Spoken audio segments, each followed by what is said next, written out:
la compétente en matière de mobilité, la région peut inciter à développer la pratique individuelle du vélo comme alternative à la voiture. Vous savez comme moi que la pratique du vélo en France est largement sous-dimensionnée par rapport à d'autres pays comme les Pays-Bas. Nous sommes à 3%, les Pays-Bas à 29%. Dans certaines villes danoises, on est à plus de 50%. Et quelques grandes villes françaises ont essayé effectivement de développer des politiques volontaristes. Ce mode de déplacement est économique, il permet de réduire les besoins en place de parking, il est écologique, il ne pollue pas et il est bon pour la santé. Pour les salariés du public et du privé, le gouvernement a mis en place un forfait mobilité durable qui ouvre droit à une exonération d'impôts. Dans notre région, de nombreuses collectivités s'engagent pour favoriser ce type de déplacement.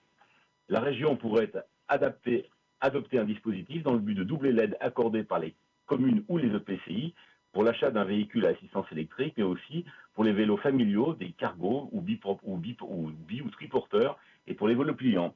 Et c'est pour ça que nous vous proposons d'inscrire 2 millions d'euros pour ces choses-là. Et je voudrais en profiter, Monsieur le Président, pendant les secondes qui me restent, pour vous dire que vous nous demandez beaucoup d'adaptation, et on le comprend dans ces périodes difficiles. Les jours qui changent, les rapports qui arrivent et qui arrivent à tout moment, et donc on fait preuve d'adaptation et de souplesse. Je pense qu'en ce moment-là, on est un peu tous fatigués, mais il faudra peut-être faire ça un peu plus de souplesse parce que les conditions techniques sont pas faciles.